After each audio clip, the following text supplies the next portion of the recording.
Kemarin terjadi demo yang cukup besar tapi sangat memalukan. Ada pihak-pihak yang menyusup ataupun mungkin dugaan menjadi penumpang gelap bisa ada di kalangan para mahasiswa yang sedang berunjuk rasa ini. Masuklah ini begundal-begundal provokator dan mereka ikut membuat kerusuhan.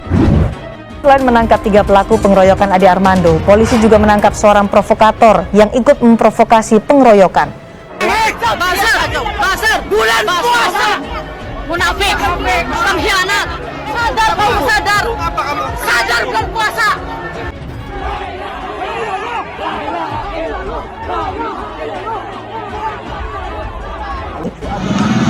Ade Armando udah mati, royok sama masa. Turun semua yang di Jakarta, semua. Saya rasa harus diambil tindakan yang tegas. Ini reformasi, demokrasi dikedepankan. Kita boleh bebas, tapi tetap harus bertanggung jawab. Pemirsa, Ade Armando, pegiat media sosial yang juga akademisi, diselamatkan polisi dalam keadaan luka parah di depan DPR RI Tanah Abang, Jakarta Pusat. Saya punya keyakinan akan terungkap siapa yang berkaitan, tapi percayalah, Pak Joko Widodo yang tegas mengatakan jadikan hukum Panglima. Tinggal kita menunggu waktu. Tidak ada pilihan, nggak ada pilihan. TNI dan Polri akan menindak tegas sesuai dengan aturan hukum yang berlaku. Tim akan menindak tegas siapa saja yang melakukan pelanggaran hukum, mengusut siapa yang menjadi dalang dan yang memerintahkan ini semua terjadi. Hari ini aku menangis melihat kejadian ini. Di situ saya sedih. Kalau kita lihat videonya itu kan mereka meneriakkan la ilaha illallah, mereka meneriakkan seakan-akan ini adalah cara mereka membela Islam. Yang mereka nggak penting tentang apa yang mereka tuntut, tapi mereka memang mau cari kerusuhan. Dengan miris menonton pertunjukan kotor di bulan Ramadan, bulan yang dianggap suci, dengan tontonan seorang bapak yang dipukuli bahkan ditelanjangi, lalu terdengar lantunan ayat suci seolah-olah pemukulan dan penelanjangan itu bagian dari ajaran agama. Saya waktu kawan-kawan ini cerita, ini yang saya sedih. Politisi PDIP Ruhut Sitompul angkat bicara usai tahu polisi berhasil menciduk pelaku pengeroyokan Ade Armando. Elit PDI Perjuangan tersebut ikut mengutarakan pendapatnya lewat unggahan di akun media sosial Twitter pribadinya. Ruhut menyampaikan apresiasi terhadap institusi Polri yang dengan sigap menangkap para terduga pelaku penganiaya Ade Armando. Terima kasih polisi dengan tangkas menyelamatkan Ade Armando dari perbuatan melanggar hukum yang sadis penumpang gelap demo tanggal 11 April, tulis Ruhut pada Rabu 13 April 2022. Lebih lanjut, Ruhut juga menyampaikan bahwa provokator aksi tak bisa membuat Presiden Joko Widodo mundur dari jabatannya. Ingat, provokator yang banyak bacot yang bau kemampuan kalian, tulis Ruhut.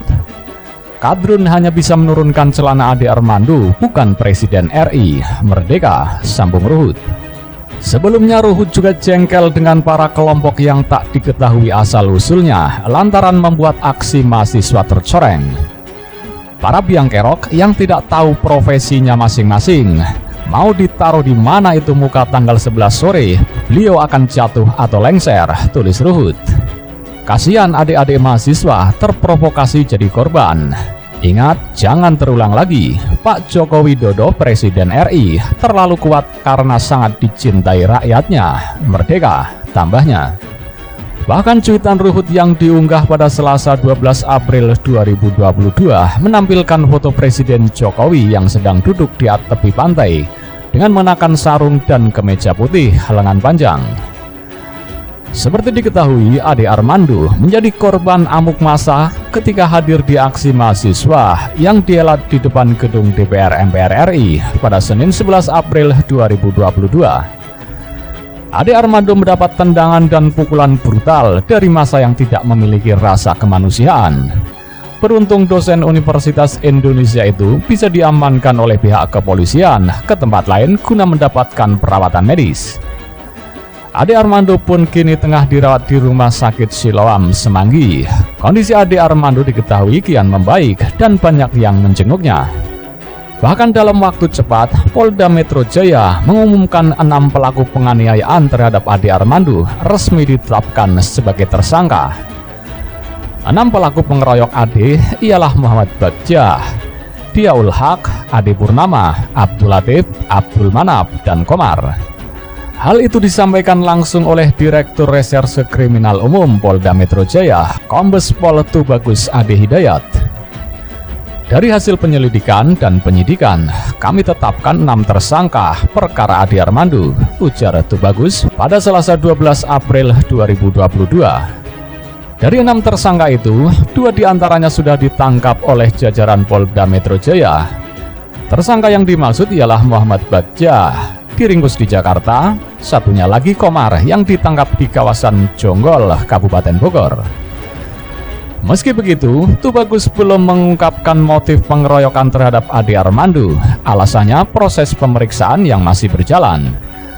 Belum bisa jawab karena yang bersangkutan masih diamankan. Kita akan lakukan pendalaman dulu, jelas Tubagus. Sementara itu, tim kuasa hukum Ade Armando, Aulia Fahmi, menyebut ada kelompok radikal yang menyusup dan memicu kericuhan, serta mengeroyok kliennya saat demo mahasiswa di gedung DPR MPR pada Senin kemarin. Kecurigaan kami ada kelompok radikal di balik yang memanfaatkan situasi demo mahasiswa kemarin, kata Aulia Fahmi, pada Kamis 14 April 2022. Kita menghimbau penegakan hukum ini harus benar-benar dilakukan supaya tidak memberi ruang kepada kelompok radikal dan ekstremis, supaya mereka tidak berlaku semaunya di NKRI ini, ujarnya. Lebih lanjut, dia juga memastikan bahwa para pelaku pengeroyokan terhadap Ade Armando yang telah teridentifikasi dan ditangkap polisi bukan dari kalangan mahasiswa. Terkait dengan pelaku ini, bahwa pelaku ini tidak ada satupun yang backgroundnya mahasiswa. Jadi pelaku ini bukan mahasiswa, tapi kelompok di luar, kita nggak tahu kelompok dari mana asalnya, pungkas Aulia. Begitu juga ada lagi Ade Armando, itu semuanya melakukan dugaan penista agama.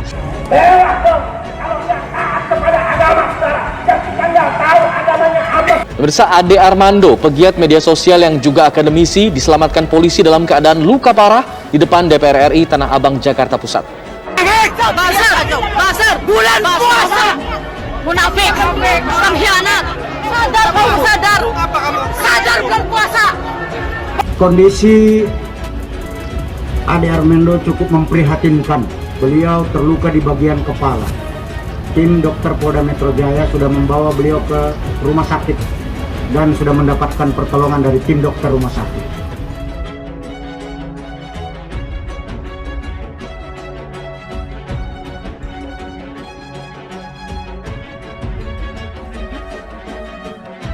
Kita akan dalami itu orangnya, dan kita sudah tahu orangnya. Kita akan cari dan kejar itu, karena dia salah satu yang memprovokasi untuk melakukan penyerangan kepada saudara Ade. Untuk para pelaku, kami sudah mengidentifikasi kelompoknya sekaligus orang-orangnya.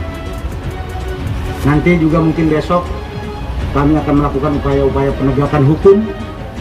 Kami akan mengumumkan identitas pelaku. Jika tidak menyerahkan diri, kami akan melakukan penangkapan.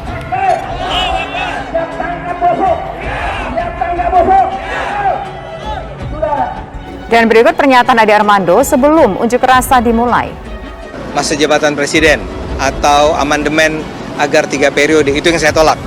Ya, nah karena ini adalah sebuah gerakan yang menurut saya sehat. Tapi tentu saja jangan sampai ditunggangi, jangan sampai ini disusupi oleh kepentingan politik tertentu. Nantinya polisi akan mencari keterkaitan provokator dengan 6 orang pengeroyok Ade Armando. Di samping 6 pelaku utama pemukulan dan pengeroyokan ini, ada juga 1 orang pelaku lain yang di luar dari 6 ini yang telah kita tangkap atas nama Arif Pardiani. Kita tangkap di Jakarta. Arif Pardiani ini yang kalau terlihat di video yang beredar di medsos, yang bersangkutan ini melakukan provokasi.